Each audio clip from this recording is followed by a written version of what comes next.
Saudara-saudari yang terkasih, kita mengenal apa yang disebut dengan influencer, yaitu seorang yang berpengaruh pada kehidupan seseorang melalui di tengah dunia digital saat ini, yaitu dengan mempromosikan produk tertentu, mempromosikan hasil tertentu untuk mendapatkan banyak pengikut-pengikut. Influencer ini bisa bersifat negatif, bisa juga positif, tergantung dari apa yang dipromosikan. Misalnya di platform media sosial tertentu dengan tujuan merekomendasikan produk, jasa, acara, gaya hidup tertentu. Dampaknya bisa positif dan negatif, tergantung dari konten yang dipublikasikan. Jangankan orang muda, tak sedikit orang dewasa pun yang terpengaruh konten seorang influencer. Bisa jadi kita juga adalah pendaftar, subscriber, atau follower, pengikut dari influencer. Bukan hanya satu influencer, bisa juga beberapa influencer. Atau siapa tahu di sini juga ada yang menjadi influencer, yang menjadi motivasi dan memberi inspirasi bagaimana menjadi seorang yang berhasil. Dalam hal iman, menjadi seorang Katolik yang sukses sejati, baik secara rohani maupun secara badani.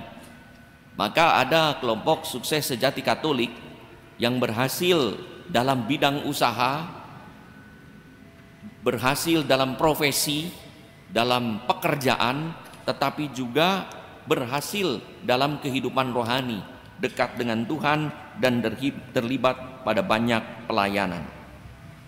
Saudara-saudari yang terkasih, hari ini kita bersyukur kepada Allah karena Paus Leo ke-14 baru saja selesai misa kanonisasi dua orang muda Katolik, yaitu Santo Carlo Acutis, sebelah sana fotonya, dan Santo Pier Giorgio Frassati.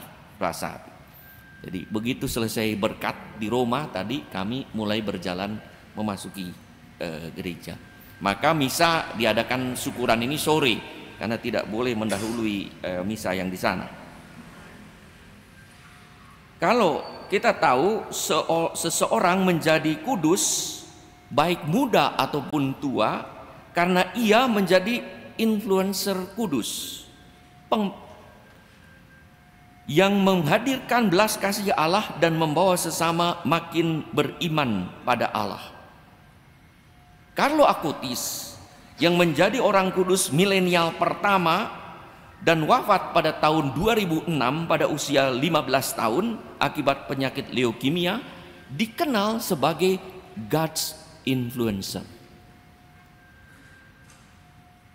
Teman-temannya yang masih hidup sampai sekarang memberi kesaksian bagaimana kesucian Carlo Acutis menjadi inspirasi mereka untuk mendekatkan diri pada Tuhan lewat ekaristi dan devosi. Ibunya sangat sungguh mengalami pertobatan sebagai seorang Katolik karena anaknya. Dan ia berkata, ibunya, anak saya Carlo Acutis menyelamatkan saya.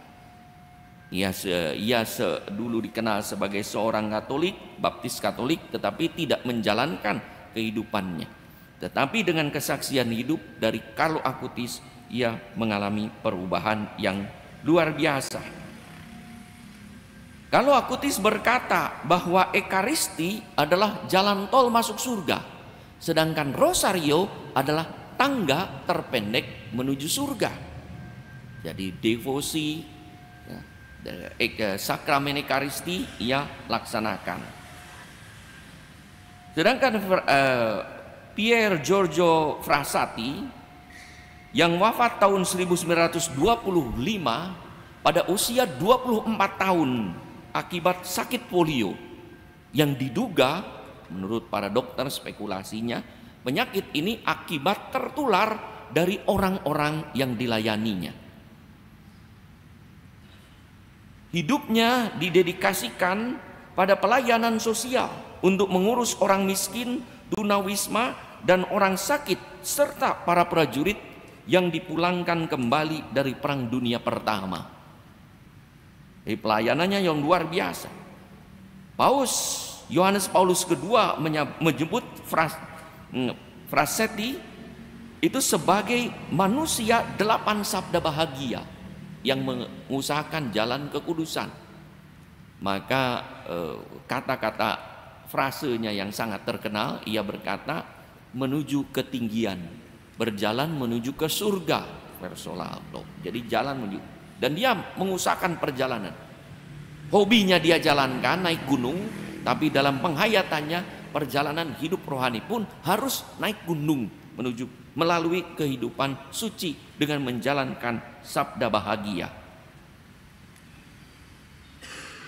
Dan ia dikenal sebagai orang muda yang sepenuhnya tenggelam, kata Paus Yohanes Paulus II, dalam misteri Tuhan dan mengabdikan diri terus-menerus kepada sesama. Dalam arti itulah juga Giorgio Frassati disebut juga seorang God's influencer, seorang yang memberi pengaruh, mewartakan Tuhan, ya, mempromosikan Tuhan, merekomendasikan untuk Tuhan yang berbelas. Saudara-saudari yang terkasih, Yesus sebenarnya mengajak para muridnya untuk mengasihi Allah lebih dari segalanya, lebih dari apa dan siapapun, agar bisa menjadi God's influencer, seorang yang berpengaruh mempromosikan kasih Allah yang sejati pada sesama, dan kasih kepada sesama. Yesus mengajak kita untuk membenci, tanda petik artinya dalam bahasa dulu mengesampingkan apapun dan siapapun demi Tuhan ketika berhadapan dengan pilihan untuk mengikuti Tuhan, agar kita dapat mengasihi Allah dengan segenap hati dan mengasihi sesama dengan tulus seperti diri sendiri. Maka orang yang mengasihi Allah, jangan ditanya lagi soal kasihnya kepada sesama, apalagi kepada orang tua, kepada anak-anak, kepada saudara-saudarinya. Justru kadang-kadang kasih kita kepada orang tua membatasi diri, atau kasih kita kepada diri sendiri mengganjal sesuatu kasih kepada Allah, sehingga bukan menjadi kasih yang murni, yang sejati.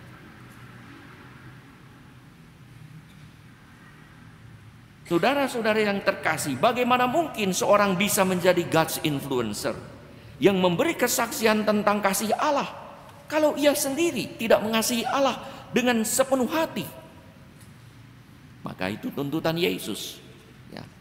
Barang siapa mau mengikuti aku, datang kepadaku, ia harus mengesampingkan, menomorduakan, agar mampu mengasihi mereka yang dikesampingkan dengan sungguh-sungguh, dengan tulus hati. Karena seringkali kasih kita kepada orang tua tidak tulus, kasih kita kepada sesama tidak sepenuh hati. Bagaimana mungkin seorang sungguh mengasihi sesama, ayah dan ibu, saudaranya, seperti yang Allah kehendaki, kalau ia sendiri tidak memiliki iman, harapan, dan kasih yang sejati pada Allah? Kasih utuh pada Allah inilah yang menjadi prasyarat menjadi murid Tuhan.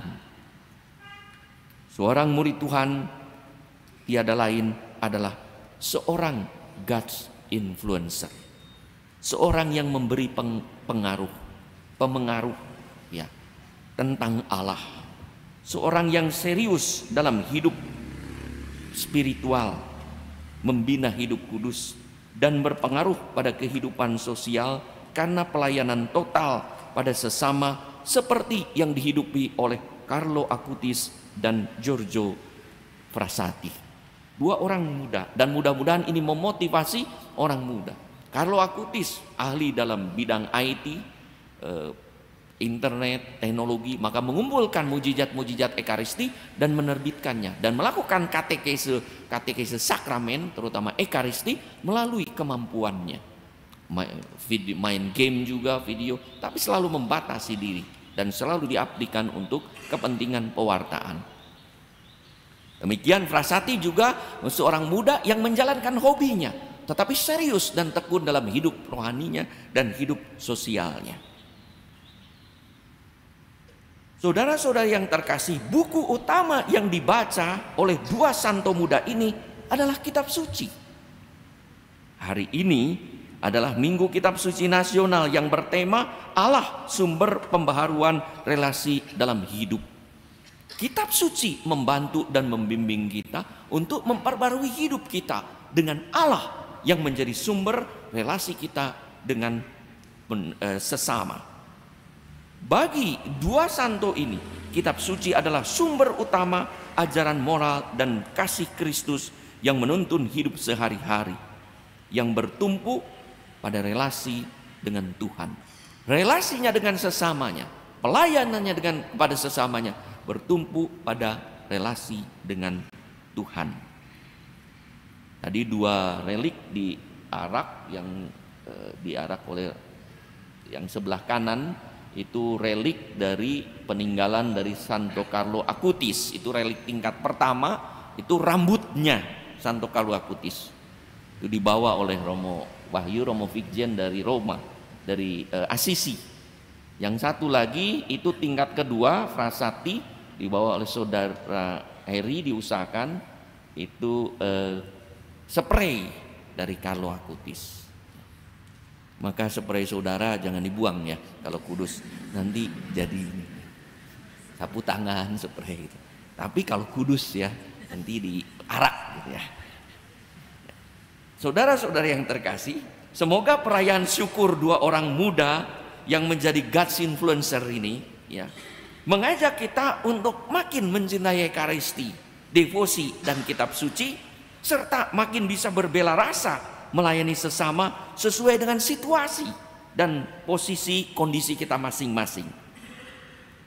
Barang siapa tidak mengasihi Allah lebih dari apa dan siapapun, tak mungkin menjadi seorang God's influencer. Seorang yang berpengaruh, yang mempromosikan, yang merekomendasikan tentang kasih Allah pada kita dan bagaimana kita mewujudkan kasih itu pada sesama kita, menghadirkan kasih itu. Mudah-mudahan kita hari ini diingatkan semua murid Tuhan dipanggil menjadi God's influencer yang mampu menghadirkan kasih Allah sehingga hidupnya yang penuh bela rasa memberi berkat, memberi dampak positif dan membawa sesama pada hidup yang selamat. Mari saudara-saudari, Tuhan mengajak kita untuk menjadi muridnya, untuk menjadi God's influencer. Seorang yang berpengaruh, yang mempromosikan, mewartakan kasih Allah pada kita.